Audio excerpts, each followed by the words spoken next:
महाराष्ट्रातल्या बहुतेक सगळ्या विरोधी पक्षांच्या वतीने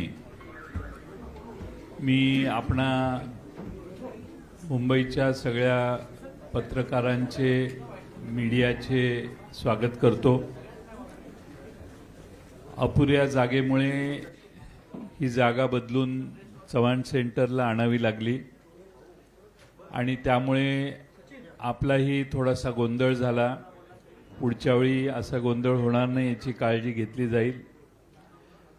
आपल्याला जर कोणाला नाही बऱ्याच लोकांना त्रास झाला असेल तर याच्याबद्दल आम्ही दिलगिरी व्यक्त करतो। आम्ही सर्व विरोधी पक्ष महाराष्ट्रातले काल चीफ इलेक्शन कमिशन महाराष्ट्राचे जे आहेत त्यांना भेटायला गेलेलो। त्यांना आम्ही एक निवेदन दिलं आणि निवेदनात त्यांना आम्ही महाराष्ट्रातल्या ज्या मतदार याद्या आहेत त्याच्यातल्या अनंत चुका दाखवल्या।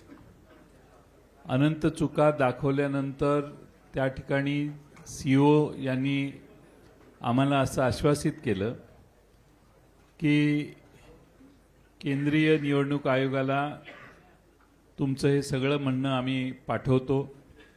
या याद्या दुरुस्त करण्यासाठी आम्ही लवकरात लवकर सुरुवात करू।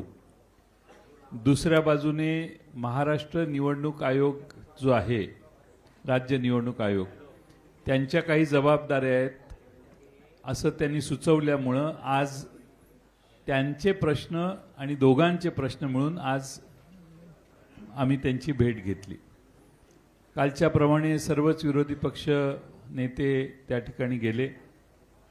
काही महत्त्वाचे एव्हिडन्सेस आम्ही दाखवले, काही पुरावे त्यांना दाखवले आणि त्या पुराव्याच्या सहित आम्ही आज त्यांना काही माहिती दिली। या पुराव्याच्या बरोबरच आम्ही त्यांना पत्रही दिलेलं आहे। पत्र देत असताना मतदार यादीत मोठ्या प्रमाणात मतदारांचे पत्ते अपूर्ण चुकीचे घातलेले आहेत, घर क्रमांक चुकीचे आहेत, तसेच प्रत्यक्षात संबंधित व्यक्ती त्या मतदार यादीत नोंद आहे ती त्या पत्त्यावर राहत नाही। मी काही उदाहरणं त्यांना दिली।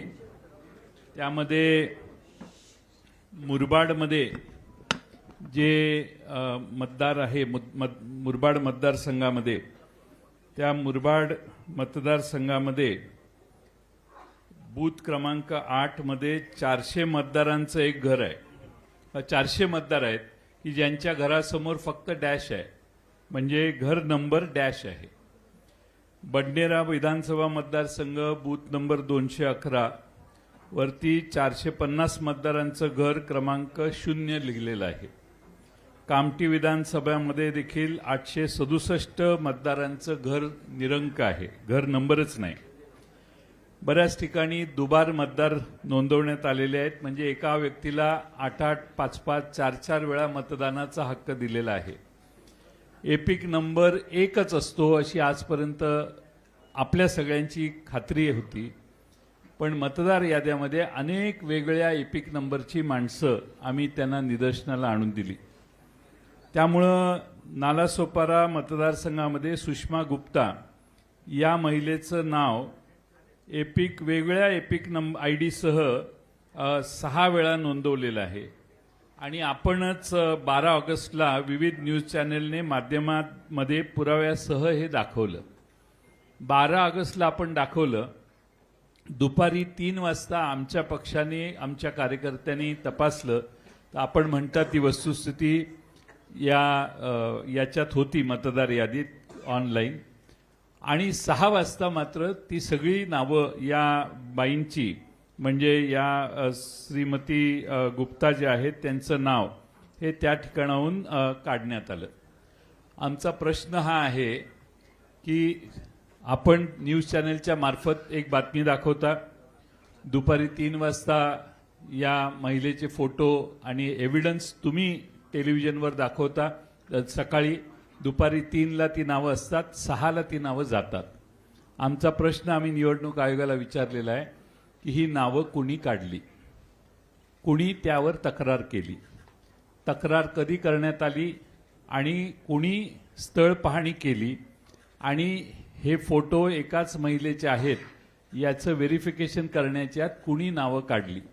आमचा दावा असा आहे आणि आमचा समज व्हायला लागलेला आहे की राज्य निवडणूक आयोग किंवा केंद्रीय निवडणूक आयोगाचा सर्व्हर हा महाराष्ट्रात दुसरा कोणीतरी चालवतो असा आमचा आता अनुभव व्हायला लागलेला आहे आणि दुसरा कोणीतरी परस्पर या मतदार याद्यांमध्ये नावं घालतो, मतदार याद्या उघड झाल्या की नावं काढतो.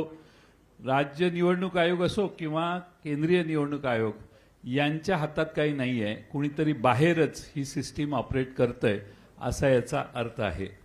आम्ही त्याचबरोबर त्यांना हेही दाखवलं की एकाच पत्त्यावर अनेक नोंदणी आहेत. आता मध्य विधानसभा नाशिक इथं घर क्रमांक 3829 या घरामध्ये 813 मतदारांची नोंद आहे. पुणे कॅन्टोन्मेंट मतदारसंघात बूथ क्रमांक 30 मध्ये घर क्रमांक 226 या घरात 869 मतदारांची नोंद आहे. आणि सगळ्यात महत्त्वाचं म्हणजे दर तासाला मतदार यादी जाहीर होते. किती पुरुषांनी मतदान केलं, किती महिलांनी मतदान केलं हे दर तासाला जाहीर होतं. विधानसभेला या सिस्टीम पूर्ण मोडण्यात आल्या आणि संध्याकाळी 5 नंतर कुणी किती मतदान केलं हे कधीच जाहीर करण्यात आलं नाही. एकदम दुसऱ्या तिसऱ्या दिवशी फायनल टॅली जाहीर करण्यात आली. हे पारदर्शकतेच्या प्रक्रियेच्या विरोधात आहे. आणि आम्ही विधानसभेला ज्या मतदार याद्या पाहिल्या, ज्या मतदान याद्यांनी हा निकाल आला त्याच मतदार याद्या जर स्थानिक स्वराज्य संस्थात वापरल्या जाणार असतील तर हा प्रचंड घोळ तसाच पुढे चालू राहतोय. आणि म्हणून आम्ही राज्य निवडणूक आयोगाला आणि केंद्रीय निवडणूक आयोगाचे प्रतिनिधी सीओ यांना मागणी केली की या मतदार याद्या दुरुस्त केल्या पाहिजेत. ताबडतोबीने त्या दुरुस्त करा. तुम्ही 3 दिवस 4 दिवस वाढवून मुदत हे चालणार नाही. किमान या मतदार याद्या पूर्ण तपासा. जे ज्या घरात राहत नाहीत त्यांची नावं त्यातून काढून टाका. बोगस मतदान काढून टाका. एक आमदार परवाच जाहीरपणाने सांगितलं त्यांनी की 20,000 मतदार मला बाहेरून आणावे लागले, ते मी आणले आणि मग माझा विजय झाला.